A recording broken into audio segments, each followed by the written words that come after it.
ओम शांति। सुनते हैं 29 जनवरी 2025 के साकार बाप दादा के मधुर महावाक्य। मीठे बच्चे, तुम्हें अपने योग बल से ही विक्रम विनाश कर पावन दुनिया बनानी है। यही तुम्हारी सेवा है। प्रश्न, देवी देवता धर्म की कौन सी विशेषता गाई हुई है? उत्तर, देवी देवता धर्म ही बहुत सुख देने वाला है। वहाँ दुख का नाम निशान नहीं। तुम बच्चे 3/4 सुख पाते हो। अगर आधा सुख आधा दुख हो तो मज़ा ही ना आए। ओम शांति। भगवानुवाच, भगवान ने ही समझाया है कि कोई मनुष्य को भगवान नहीं कहा जा सकता, देवताओं को भी भगवान नहीं कहा जाता। भगवान तो निराकार है, उनका कोई भी साकारी व आकारी रूप नहीं है। सूक्ष्म वतन वासियों का भी सूक्ष्म आकार है, इसलिए उसको कहा जाता है सूक्ष्म वतन। यहाँ साकारी मनुष्य तन है, इसलिए इसको स्थूल वतन कहा जाता है। सूक्ष्म वतन में यह स्थूल 5 तत्वों का शरीर होता नहीं। यह 5 तत्वों का मनुष्य शरीर बना हुआ है। इनको कहते हैं मिट्टी का पुतला। सूक्ष्म वतन वासियों को मिट्टी का पुतला नहीं कहेंगे। डीटी धर्म वाले भी मनुष्य हैं, परंतु उनको कहेंगे दैवी गुण वाले मनुष्य। यह दैवी गुण प्राप्त किए हैं शिव बाबा से। दैवी गुण वाले मनुष्य और आसुरी गुण वाले मनुष्यों में कितना फर्क है। मनुष्य ही शिवालय व वैशाल्य में रहने लायक बनते हैं। सतयुग को कहा जाता है शिवालय। सतयुग यहाँ ही होता है, कोई मूल वतन व सूक्ष्म वतन में नहीं होता है। तुम बच्चे जानते हो वह शिव बाबा का स्थापन किया हुआ शिवालय है। कब स्थापन किया? संगम पर। यह पुरुषोत्तम युग है। अभी यह दुनिया है पतित तमो प्रधान। इसको सतो प्रधान नई दुनिया नहीं कहेंगे। नई दुनिया को सतो प्रधान कहा जाता है। वही फिर जब पुरानी बनती है तो उसको तमो प्रधान कहा जाता है। फिर सतो प्रधान कैसे बनती है? तुम बच्चों के योग बल से ही तुम्हारे विक्रम विनाश होते हैं और तुम पवित्र बन जाते हो। पवित्र के लिए तो फिर जरूर पवित्र दुनिया चाहिए। नई दुनिया को पवित्र, पुरानी दुनिया को अपवित्र कहा जाता है। पवित्र दुनिया बाप स्थापन करते हैं, पतित दुनिया रावण स्थापन करते हैं। यह बातें कोई मनुष्य नहीं जानते। यह 5 विकार ना हो तो मनुष्य दुखी होकर बाप को याद क्यों करे? बाप कहते हैं मैं हूँ ही दुख हरता सुख करता। रावण का 5 विकारों का पुतला बना दिया है, 10 शीश का। उस रावण को दुश्मन समझकर जलाते हैं। सो भी ऐसे नहीं कि द्वापर आदि से ही जलाना शुरू करते हैं। नहीं, जब तमो प्रधान बनते हैं तब कोई मतांतर वाले बैठ यह नई बातें निकालते हैं। जब कोई बहुत दुख देते हैं तब उनका एफिजी बनाते हैं। तो यहाँ भी मनुष्यों को जब बहुत दुख मिलता है तब यह रावण का बुत बनाकर जलाते हैं। तुम बच्चों को 3/4 सुख रहता है। अगर आधा दुख हो तो वह मज़ा ही क्या रहा। बाप कहते हैं तुम्हारा यह देवी देवता धर्म बहुत सुख देने वाला है। सृष्टि तो अनादि बनी हुई है। यह कोई पूछ नहीं सकता कि सृष्टि क्यों बनी, फिर कब पूरी होगी। यह चक्कर फिरता ही रहता है। शास्त्रों में कल्प की आयु लाखों वर्ष लगा दी है। जरूर संगम युग भी होगा जबकि सृष्टि बदलेगी। अभी जैसे तुम फील करते हो ऐसे और कोई समझते नहीं, इतना भी नहीं समझते। बचपन में राधे कृष्ण नाम है, फिर स्वयंवर होता है। दोनों अलग अलग राजधानी के हैं, फिर उनका स्वयंवर होता है तो लक्ष्मी नारायण बनते हैं। यह सब बातें बाप समझाते हैं। बाप ही नॉलेजफुल है, ऐसे नहीं कि वह जानी जाननहार है। अब तुम बच्चे समझते हो, बाप तो आकर नॉलेज देते हैं। नॉलेज पाठशाला में मिलती है। पाठशाला में एम ऑब्जेक्ट तो ज़रूर होनी चाहिए। अभी तुम पढ़ रहे हो, छी दुनिया में राज्य नहीं कर सकते। राज्य करेंगे गुलगुल दुनिया में। राजयोग कोई सतयुग में थोड़ी सिखाएंगे। संगम युग पर ही बाप राजयोग सिखलाते हैं। यह बेहद की बात है। बाप कब आते हैं किसको भी पता नहीं। घोर अंधियारे में है। ज्ञान सूर्य नाम से जापान में वो लोग अपने को सूर्यवंशी कहलाते हैं। वास्तव में सूर्यवंशी तो देवताएं ठहरे। सूर्यवंशियों का राज्य सतयुग में ही था। गाया भी जाता है ज्ञान सूर्य प्रगटा, तो भक्ति का अंधियारा विनाश। नई दुनिया सो पुरानी, पुरानी दुनिया सो फिर नई होती है। यह बेहद का बड़ा घर है। कितना बड़ा मांडवा है। सूर्य चांद सितारे कितना काम देते हैं। रात्रि को बहुत काम चलता है। ऐसे भी कई राजा लोग हैं जो दिन को सो जाते हैं, रात को अपनी सभा आदि लगाते हैं, खरीदारी करते हैं। यह अभी तक भी कहाँ कहाँ चलता है। मेल शादी भी रात को चलती है। यह है हद के दिन रात, वह है बेहद की बात। यह बातें सिवाय तुम्हारे और किसी की भी बुद्धि में नहीं है। शिव बाबा को भी नहीं जानते। बाप हर बात समझाते रहते हैं। ब्रह्मा के लिए भी समझाया है। प्रजापिता ब्रह्मा है। बाप जब सृष्टि रचते हैं तो जरूर किसमें प्रवेश करेंगे। पावन मनुष्य तो होते ही हैं सतयुग में।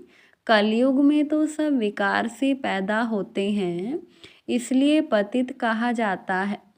मनुष्य कहेंगे विकार बिगर सृष्टि कैसे चलेगी। अरे देवताओं को तुम कहते हो संपूर्ण निर्विकारी। कितनी शुद्धता से उन्हों के मंदिर बनाते हैं। ब्राह्मण बिगर कोई को अंदर अलाउ नहीं करेंगे। वास्तव में इन देवताओं को विकारी कोई टच नहीं कर सकता, परंतु आजकल तो पैसे से ही सब कुछ होता है। कोई घर में मंदिर आदि रखते हैं तो भी ब्राह्मण को ही बुलाते हैं। अब विकारी तो वह ब्राह्मण भी हैं, सिर्फ नाम ब्राह्मण है। यह तो दुनिया ही विकारी है, तो पूजा भी विकारियों से होती है। निर्विकारी कहाँ से आए। निर्विकारी होते ही हैं सतयुग में। ऐसे नहीं कि जो विकार में नहीं जाते उनको निर्विकारी कहेंगे। शरीर तो फिर भी विकार से पैदा हुआ है ना। बाप ने एक ही बात बताई है कि यह सारा रावण राज्य है। राम राज्य में है संपूर्ण निर्विकारी, रावण राज्य में है विकारी। सतयुग में पवित्रता थी तो पीस प्रोस्पर्टी थी। तुम दिखला सकते हो सतयुग में इन लक्ष्मी नारायण का राज्य था ना। वहाँ 5 विकार होते नहीं। वह है ही पवित्र राज्य जो भगवान स्थापन करते हैं। भगवान पतित राज्य थोड़ी स्थापन करते हैं। सतयुग में अगर पतित होते तो पुकारते ना। वहाँ तो कोई पुकारते ही नहीं। सुख में कोई याद नहीं करते। परमात्मा की महिमा भी करते हैं। सुख के सागर, पवित्रता के सागर, कहते भी हैं शांति हो। अब सारी दुनिया में शांति मनुष्य कैसे करेंगे। शांति का राज्य तो एक स्वर्ग में ही था। जब कोई आपस में लड़ते हैं तो सुलह कराना होता है, वहाँ तो है ही एक राज्य। बाप कहते हैं इस पुरानी दुनिया को ही अब खत्म होना है। इस महाभारत लड़ाई में सब विनाश होते हैं। विनाश काले विपरीत बुद्धि अक्षर भी लिखा हुआ है।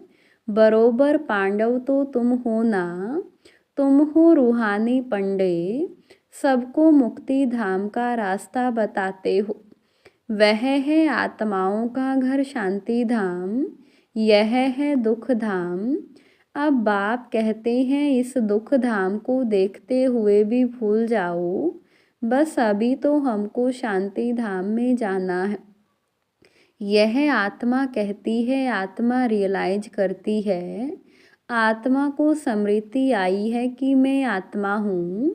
बाप कहते हैं मैं जो हूँ जैसा हूँ, और तो कोई समझ ना सके, तुमको ही समझाया है मैं बिंदी हूँ। तुम्हें यह घड़ी घड़ी बुद्धि में रहना चाहिए कि हमने 84 का चक्कर कैसे लगाया है। इसमें बाप भी याद आएगा, घर भी याद आएगा, चक्कर भी याद आएगा। इस वर्ल्ड की हिस्ट्री ज्योग्राफी को तुम ही जानते हो, कितने खंड हैं, कितनी लड़ाई आदि लगी। सतयुग में लड़ाई आदि की बात ही नहीं, कहाँ राम राज्य, कहाँ रावण राज्य। बाप कहते हैं अभी तुम जैसे कि ईश्वरीय राज्य में हो, क्योंकि ईश्वर यहाँ आया है राज्य स्थापन करने। ईश्वर खुद तो राज्य करते नहीं, खुद राजाई लेते नहीं, निष्काम सेवा करते हैं। ऊंचते ऊंच भगवान हैं, सब आत्माओं का बाप। बाबा कहने से एकदम खुशी का पारा चढ़ना चाहिए। अतीन्द्रिय सुख तुम्हारी अंतिम अवस्था का गाया हुआ है। जब इम्तिहान के दिन नज़दीक आते हैं, उस समय सब साक्षात्कार होते हैं। अतीन्द्रिय सुख भी बच्चों को नंबरवार हैं। कोई तो बाप की याद में बड़ी खुशी में रहते हैं।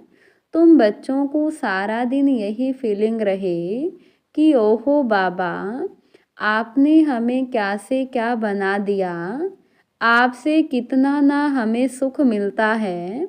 बाप को याद करते प्रेम के आंसू आ जाते।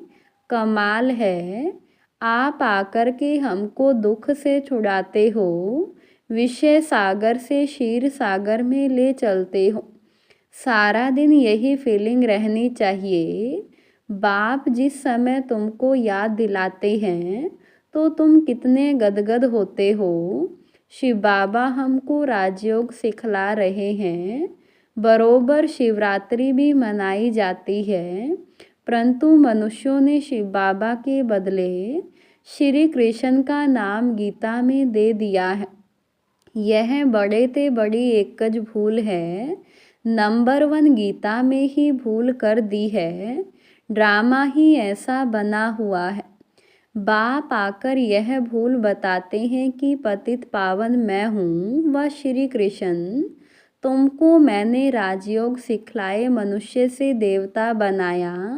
गायन भी मेरा है ना, अकाल मूर्त अजोनी। श्री कृष्ण की यह महिमा थोड़े कर सकते, वह तो पुनर्जन्म में आने वाला है।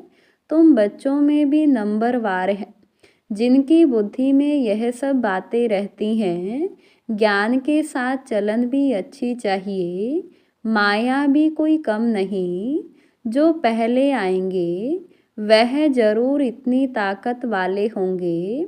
पार्टधारी भिन्न भिन्न होते हैं ना। हीरो हीरोइन का पार्ट भारतवासियों को ही मिला है। तुम सबको रावण राज्य से छुड़ाते हो। श्रीमत पर तुमको कितना बल मिलता है। माया भी बड़ी दुष्टर है, चलते चलते धोखा दे देती है। बाबा प्यार का सागर है, तो तुम बच्चों को भी बाप समान प्यार का सागर बनना है। कभी कड़वा नहीं बोलो। किसको दुख देंगे तो दुखी होकर मरेंगे। यह आदतें सब मिटानी है। गंदे ते गंदी आदत है विषय सागर में गोते खाना। बाप भी कहते हैं काम महाशत्रु है, कितनी बच्चियां मार खाती हैं। कोई कोई तो बच्ची को कह देंगे भल पवित्र बनो, अरे पहले खुद तो पवित्र बनो। बच्ची दे दी खर्चे आदि के बोझ से और ही छूटा, क्योंकि समझते हैं पता नहीं इनकी तकदीर में क्या है। घर भी कोई सुखी मिले या ना मिले, आजकल खर्चा भी बहुत लगता है। गरीब लोग तो झट दे देते हैं, कोई को फिर मोह रहता है। आगे एक भिलनी आती थी, उनको ज्ञान में आने नहीं दिया, क्योंकि जादू का डर था। भगवान को जादूगर भी कहते हैं, रहमदिल भी भगवान को ही कहेंगे, श्री कृष्ण को थोड़े ही कहेंगे। रहमदिल वह जो बेरहमी से छुड़ाए, बेरहमी है रावण, पहले पहले है ज्ञान, ज्ञान भक्ति फिर वैराग्य। ऐसे नहीं कि भक्ति ज्ञान फिर वैराग्य कहेंगे, ज्ञान का वैराग्य थोड़ी कह सकते। भक्ति का वैराग्य करना होता है, इसलिए ज्ञान भक्ति वैराग्य यह राइट अक्षर है। बाप तुमको बेहद का अर्थात पुरानी दुनिया का वैराग्य कराते हैं, सन्यासी तो सिर्फ घर बार से वैराग्य कराते हैं। यह भी ड्रामा में नोंद है, मनुष्यों की बुद्धि में बैठता ही नहीं। भारत 100% साल्वेंट निर्विकारी हेल्दी था, कभी अकाले मृत्यु होती नहीं थी। इन सब बातों की धारणा बहुत थोड़ों को ही होती है। जो अच्छी सर्विस करते हैं वह बहुत साहूकार बनेंगे। बच्चों को तो सारा दिन बाबा बाबा ही याद रहना चाहिए, परंतु माया करने नहीं देती। बाप कहते हैं सतो प्रधान बनना है, तो चलते फिरते खाते मुझे याद करो, मैं तुमको विश्व का मालिक बनाता हूँ। तुम याद नहीं करेंगे, बहुतों को माया के तूफान बहुत आते हैं। बाप समझाते हैं यह तो होगा, ड्रामा में नोंद है, स्वर्ग की स्थापना तो होनी ही है। सदैव नई दुनिया तो रह नहीं सकती, चक्कर फिरेगा तो नीचे जरूर उतरेंगे। हर चीज़ नई से फिर पुरानी जरूर होती है। इस समय माया ने सबको अप्रैल फूल बनाया है, बाप आकर गुलगुल बनाते हैं। अच्छा, मीठे मीठे सिकिलधे बच्चों प्रति माता पिता बाप दादा का याद प्यार और गुड मॉर्निंग। रूहानी बाप की रूहानी बच्चों को नमस्ते, रूहानी बच्चों की रूहानी बाप दादा को नमस्ते। धारणा के लिए मुख्य सार। फर्स्ट पॉइंट, बाप समान प्यार का सागर बनना है, कभी किसी को दुख नहीं देना है, कड़वे बोल नहीं बोलने हैं, गंदी आदतें मिटा देनी है। सेकंड पॉइंट, बाबा से मीठी मीठी बातें करते इसी फीलिंग में रहना है कि ओहो बाबा, आपने हमें क्या से क्या बना दिया, आपने हमें कितना सुख दिया है। बाबा, आप क्षीर सागर में ले चलते हो, सारा दिन बाबा बाबा याद रहे। वरदान, सर्व संबंध और सर्व गुणों की अनुभूति में संपन्न बनने वाले संपूर्ण मूर्त भव। संगम युग पर विशेष सर्व प्राप्तियों में स्वयं को संपन्न बनाना है, इसलिए सर्व खजाने सर्व संबंध सर्व गुण और कर्तव्य को सामने रख चेक करो कि सर्व बातों में अनुभवी बने हैं। यदि किसी भी बात के अनुभव की कमी है तो उसमें स्वयं को संपन्न बनाओ। एक भी संबंध व गुण की कमी है तो संपूर्ण स्टेज व संपूर्ण मूर्त नहीं कहला सकते। इसलिए बाप के गुणों व अपने आदि स्वरूप के गुणों का अनुभव करो, तब संपूर्ण मूर्त बनेंगे। स्लोगन, जोश में आना भी मन का रोना है, अब रोने का फाइल ख़त्म करो। मनसा सेवा के लिए पॉइंट है, मनसा सेवा करने के लिए सर्व शक्तियों को अपने जीवन का अंग बना लो। ऐसे बाप समान परफेक्ट बनो जो अंदर कोई डिफेक्ट ना हो, तब श्रेष्ठ संकल्पों की एकाग्रता द्वारा अर्थात मनसा द्वारा स्वतः सकाश मिलेगी। ओम शांति।